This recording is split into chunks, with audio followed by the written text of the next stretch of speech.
Les femmes du CAFCO prêtes à vulgariser la tenue du dialogue auprès des acteurs politiques de la RDC. Elles ont pris d'assaut ce mercredi les sièges du mécanisme national de suivi d'accord cadre d'Addis Abeba pour s'imprégner de l'application du document.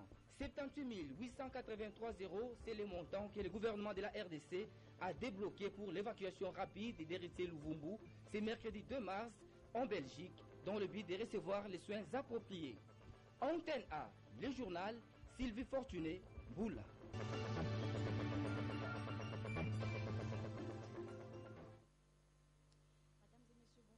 Bienvenue à tous à cette grande édition d'information. Merci à vous de nous rester fidèles. Que dit l'accord cadre d'Addis Abeba au sujet de l'organisation d'un dialogue en République démocratique du Congo? Le sujet a été au cœur de l'échange entre le coordonnateur du mécanisme national de suivi, François Mombachi Chimbi, et les femmes membres du CAFCO, dont Momat Précieux Mangonzo.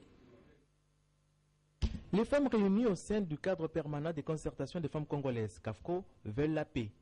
Voilà qui a justifié leur présence ce mercredi au mécanisme national de suivi. Elles sont venues s'imprégner auprès de son coordonnateur François Mamba du contenu de l'accord cadre d'Addis Abeba afin d'aller sensibiliser les acteurs politiques, autant de la majorité que de l'opposition, sur la tenue d'un dialogue politique en RDC. Après ces échanges, elles affirment que c'est possible. Notre démarche, c'est aussi en vue de comprendre réellement tous les paramètres qui entourent le dialogue politique pour que nous puissions aller vers les acteurs politiques de notre pays. C'est eux les concernés pour que nous puissions sortir de cette impasse. Il faut dire que l'accord cadre a été signé par les chefs de l'État et gouvernement des pays des Grands Lacs le 24 février 2013. Cela fait 3 ans qu'il existe. Rendons-nous maintenant à la primature où le Premier ministre a reçu en audience les évêques de Kindu et de Goma. Matata Pogno a échangé avec le prélat. Le chef du gouvernement a passé en revue 2 questions en rapport avec le dialogue en République démocratique du Congo. Jean-Louis Miasekama. Monseigneur Willy Ngumbi, évêque de Kindu, et son homologue de Goma, Théophile Kaboy, ont évoqué avec le Premier ministre les questions liées au développement et au dialogue national. L'Église du Congo a déjà donné sa parole là-dessus. Nous encourageons parce que c'est une voie royale, une voie de franche collaboration entre tous les fils et filles de ce pays. Ce que nous regrettons seulement, c'est que ça traîne. Pourquoi ça traîne? Ça nous dérange, nous. Assurons la paix, évitons les violences sous toutes les formes. Et essayons de voir dans quelle mesure, dans le dialogue, nous pouvons trouver des moyens pour assurer cette paix et la consolider. Ainsi soit-il. De son côté, le président de l'Assemblée nationale, Aubin Minakou, réside depuis quelques jours au Gabon dans le cadre de sa fonction du président de l'Assemblée parlementaire francophone sur place. Il a été invité à la cérémonie d'ouverture de la session de mars de l'Assemblée nationale gabonaise. La suite avec Polydor Gazem. Hier mardi, l'honorable Aubin Minakou était l'invité d'honneur à la séance d'ouverture de la session de mars de l'Assemblée nationale du Gabon. Dans son discours à la tribune, le président de l'Assemblée nationale de la République démocratique du Congo et président de l'Assemblée parlementaire francophone a souligné les liens communs culturels et économiques entre la RDC et le Gabon. Il a rappelé aux parlementaires francophones africains leur devoir d'épauler leur gouvernement dans la mise en adéquation entre la croissance économique et le vécu quotidien des populations qu'ils représentent. L'honorable Aubin Minakou a aussi vanté les performances économiques enregistrées par la République démocratique du Congo grâce à la stabilité du cadre macroéconomique et au programme de la révolution de la modernité initié par le président de la République, Joseph Kabila.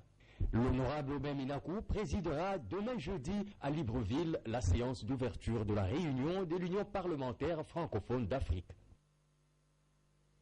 Rendons-nous au quartier général de la MONUSCO. Nous sommes de retour à Kinshasa, capitale de la RDC, où s'est tenu le dialogue, où s'est tenu le point de presse hebdomadaire de la MONUSCO comme chaque mercredi. Le dialogue politique est incontournable pour résoudre la crise en République démocratique du Congo. C'est l'affirmation de Félix Prosper Basse, porte-parole civil. Il a aussi affirmé que la situation sécuritaire est demeurée calme sur l'étendue du territoire national. Sylvain Kapombo, Bosengele, Pepito Matondo. 550 000 personnes ont été sinistrées. Comme tous les mercredis, la tradition a été respectée. Au cours de cette rencontre entre la MONUSCO et les professionnels des médias, divers sujets faisant l'actualité du pays ont été passés en revue. En ce qui concerne les dialogues politiques, Félix Prosper Bass est revenu sur l'appel de Ban Ki-moon à la classe politique congolaise lors de sa récente visite à Kinshasa, où il avait pris part à la conférence sur les investissements dans la région des Grands Lacs. Le secrétaire général des Nations Unies, lors de sa visite en République démocratique du Congo, a encore réaffirmé avec force la nécessité d'un dialogue inclusif qui respecte la constitution du pays et qui soit accepté par tous les Congolais. Le dialogue est une voie incontournable, ou on dialogue en amont pour régler les problèmes, ou forcément en aval aussi le dialogue est là. Mais personne n'ignore la problématique de la désignation d'un facilitateur international à ses assises, comme exigent certains opposants. Ici, Prosper Bass éclaire l'opinion. C'est sur la requête du gouvernement congolais que l'Union africaine a été saisie, tout autant que les Nations Unies, et en son temps, Monsieur le secrétaire général avait dépêché à Kinshasa son envoyé spécial pour la région des Grands Lacs, M. Saïd Djidé, qui est venu faire un travail exploratoire en contactant toutes les parties. Et ensuite, l'Union africaine a nommé un médiateur. Alors, donc la question du médiateur, je pense, ne se pose pas, parce que si on considère que le principe de subsidiarité est respecté dans ce cadre-là, vous conviendrez avec moi qu'il est préférable que les problèmes du continent africain soient réglés d'abord par les structures africaines avant qu'on ne puisse les référer aux Nations Unies. La situation sécuritaire dans la ville de Kinshasa, comme dans d'autres provinces situées dans la partie occidentale de la RDC, n'a connu aucun incident majeur susceptible de perturber de manière significative la quiétude de la population, à en croire les rapports de la MONUSCO. Et nous allons découvrir ces communiqués de la CENI qui dit exactement ceci. La Commission électorale nationale indépendante CENI informe l'opinion publique qu'à la suite de la publication de l'appel d'offres internationales lancé le 10 février 2016 pour la fourniture des kits d'enrôlement des électeurs, des cartes d'électeurs et de sources d'énergie pour la prise en charge de l'opération de révision du fichier électoral, le Bureau central de coordination BCECO, en sigle agence déléguée par la CENI, a enregistré 50 achats du dit dossier par les soumissionnaires. Des échanges bénéfiques ont eu lieu entre le BCECO et les soumissionnaires. L'évaluation à ces jours fait état de 134 questions enregistrées.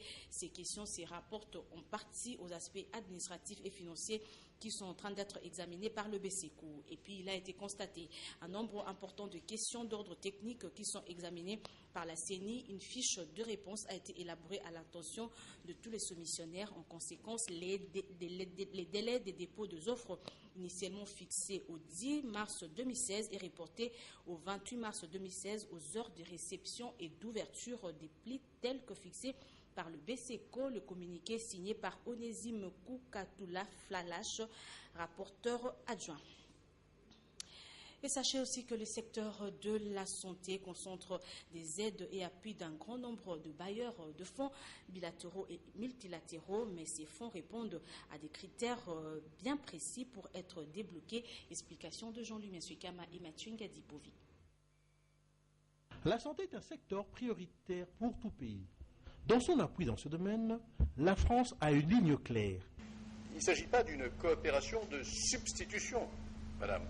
Il s'agit d'une coopération en partenariat.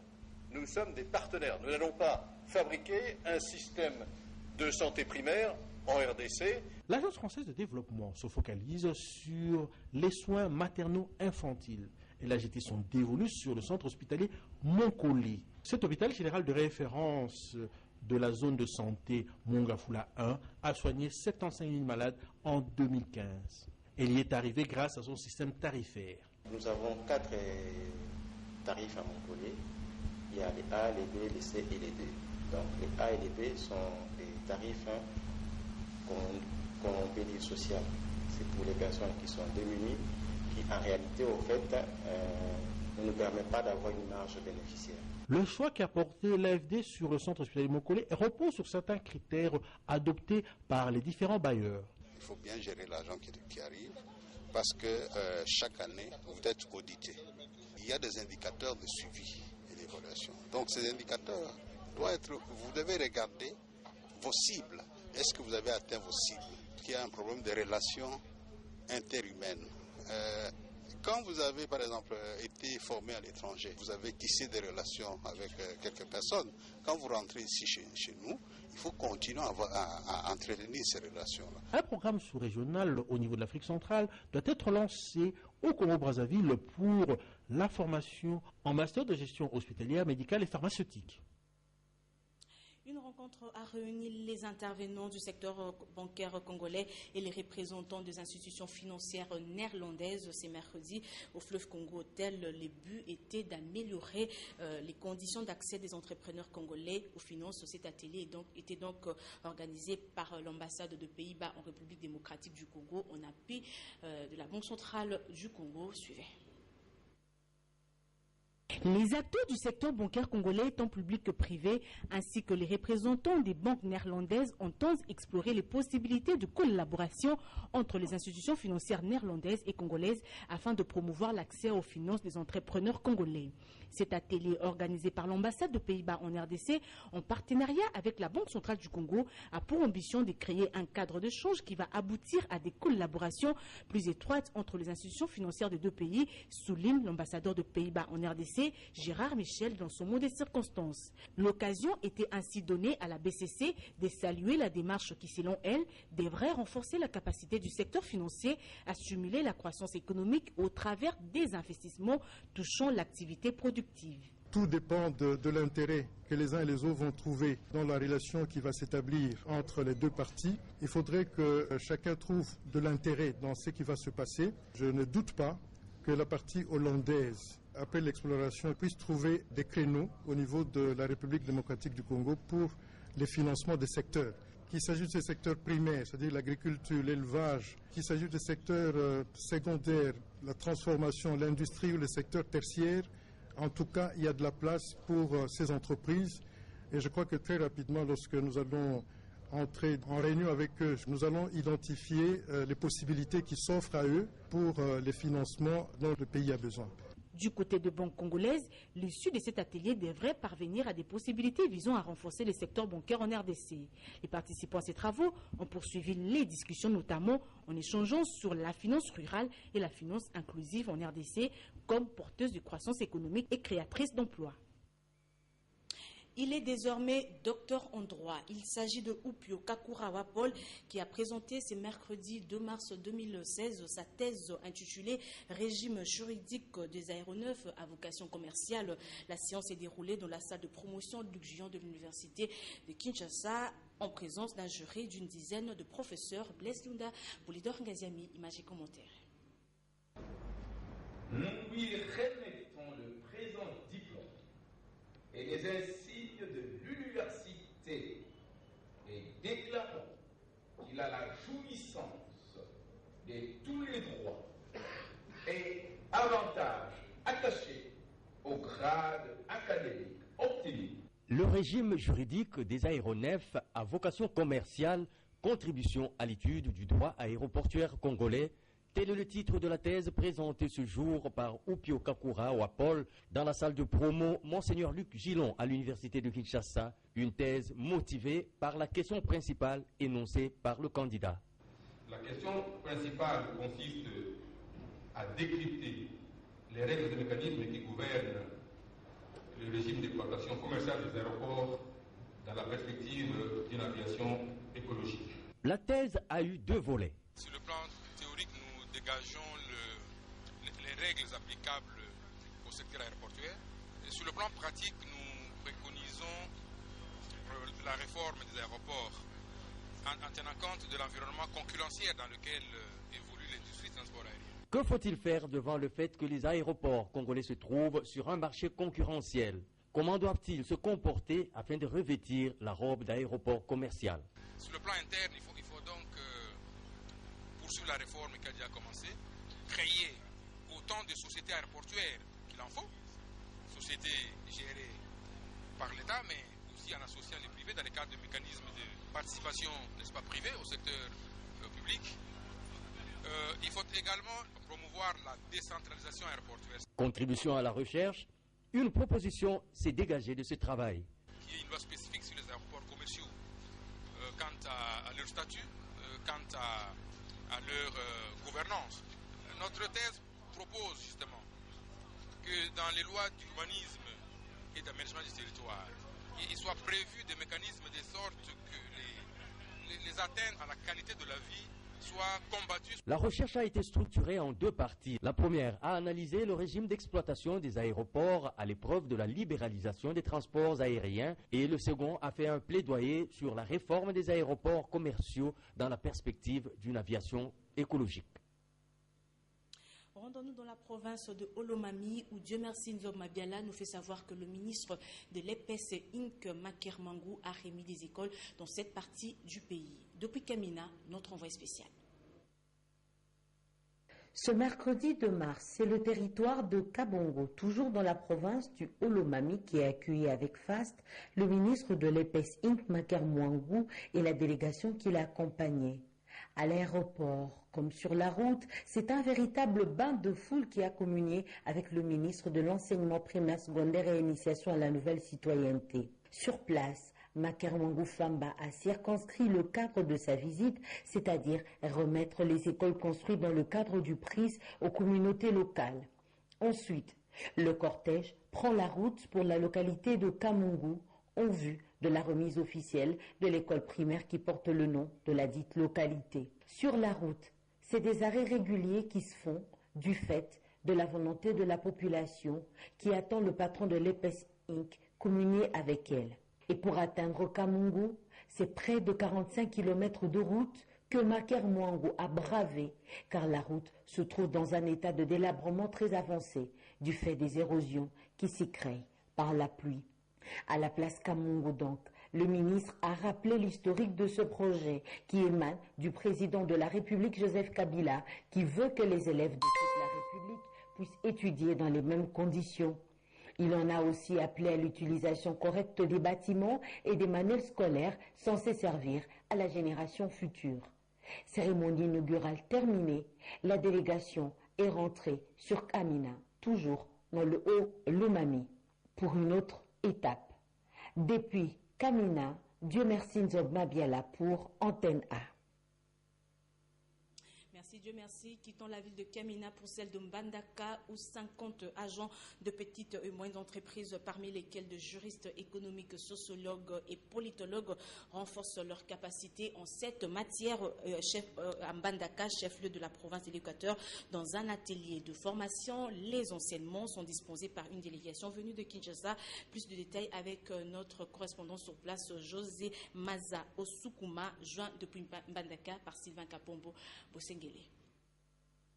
Le centre Toumonza de Mbandaka a servi le cadre d'un atelier de formation des agents des petites et moyennes entreprises du Congo TME, province de l'Équateur, à l'intention de 50 personnes composées des économistes, juristes, sociologues et politologues, ainsi qu'autres. Présidé par le comité spécial adjoint en charge de la politique et administration, Dominique Bompaka, la cérémonie du lancement et de clôture est organisée en guise d'une délégation venue de Kinshasa, conduite par Joseph Ilumbe, conseiller du ministre de l'économie, de Mme Lisette Lota et de Patrick Muntu.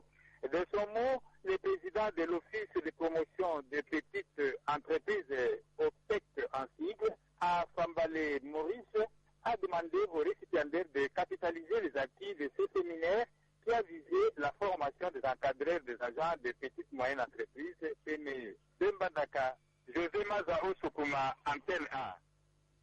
Et nous retournons à Kinshasa, la capitale, pour vous dire que Star Chef revient sur Canal Plus le 4 mars 2016 dans sa deuxième saison. L'annonce a été faite ce mercredi par le directeur général de Canal Plus RDC autour d'un déjeuner de presse au restaurant Ressources dans la commune de la Gombe, Afrika Mujinga et Hugues Msongilai.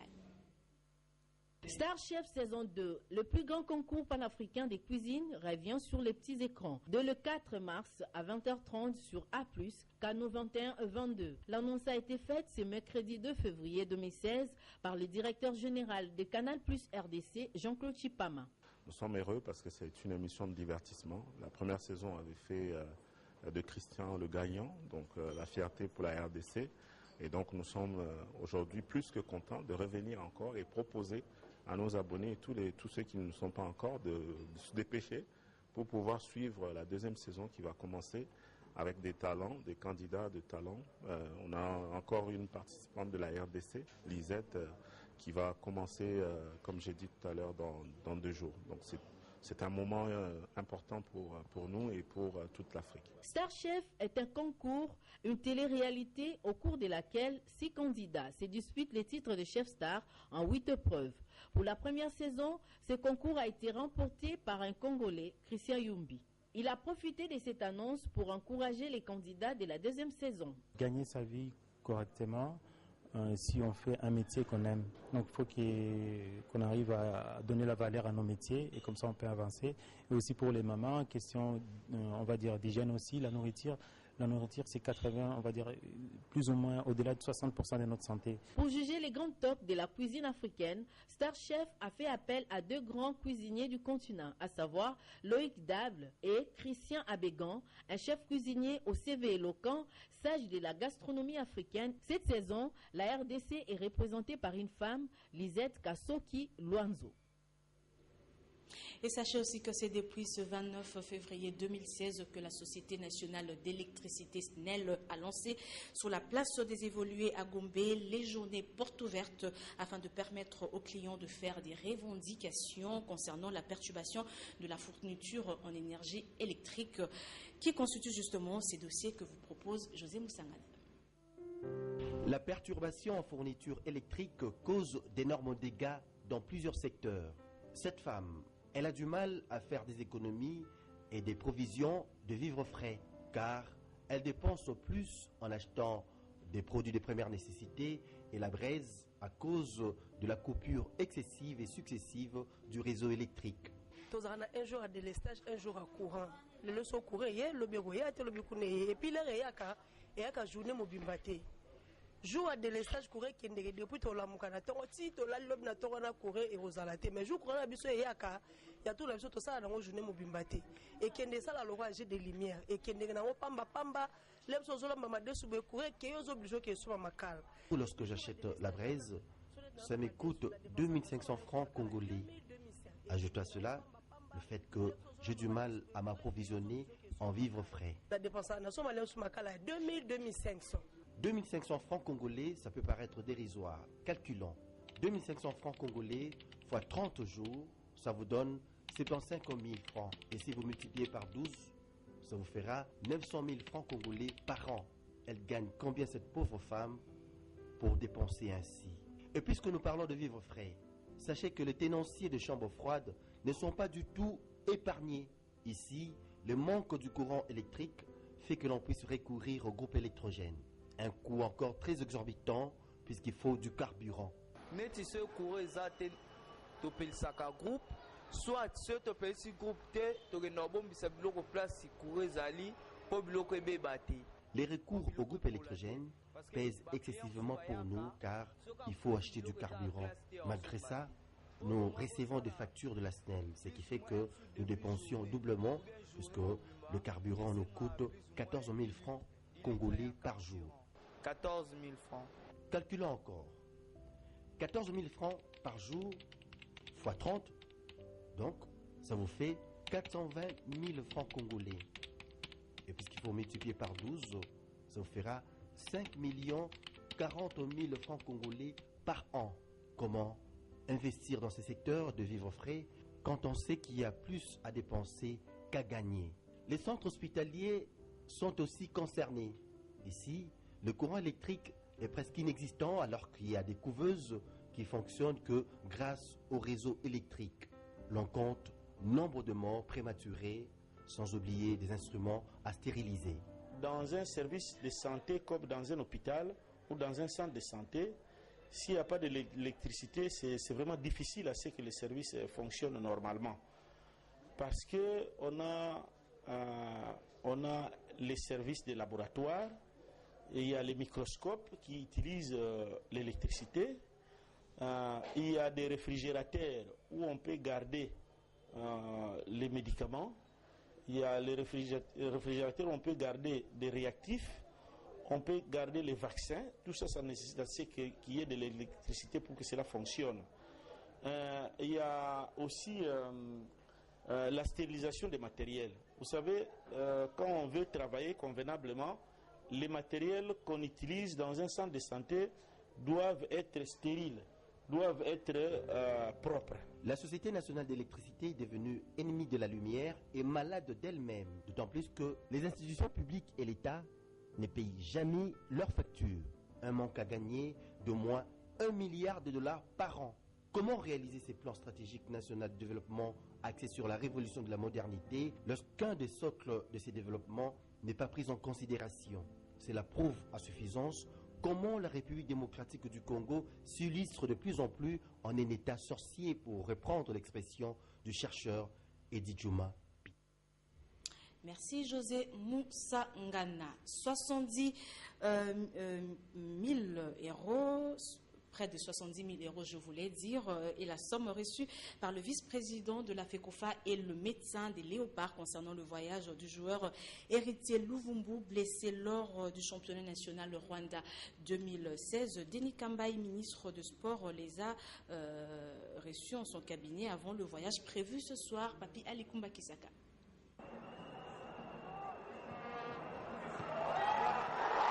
30 jours après sa grave blessure contractée lors de la rencontre des quarts de finale ayant opposé la République démocratique du Congo au Rwanda, sur demande du ministre de la Jeunesse, Sport et Loisirs, le jour de la décoration de toutes les délégations congolaises, Héritier Luvumbu Zinga est enfin en route pour Bruxelles avant de rejoindre le Qatar en vue des soins appropriés.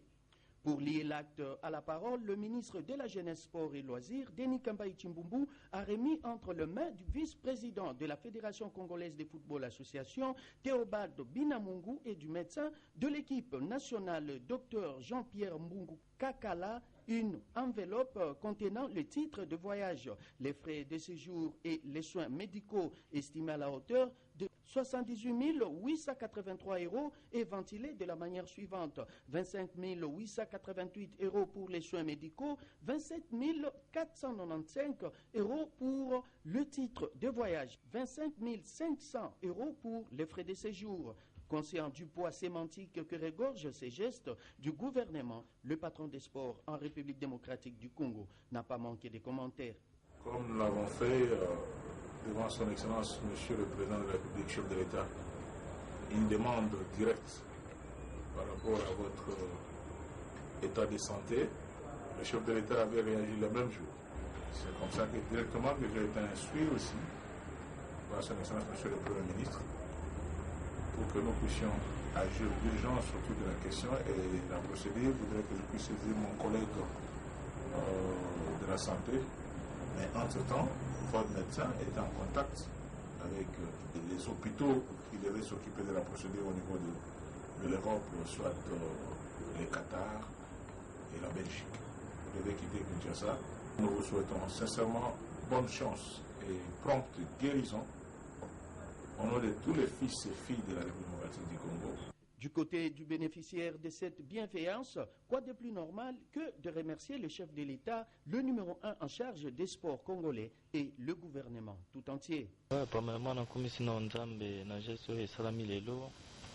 Deuxièmement, on passe à chef de l'État mbunani merci mingi na gesto asali pona ngai makambo yango lelo esili dans lobby pena na ke voyage na tiki nyot na maboko Nzambe.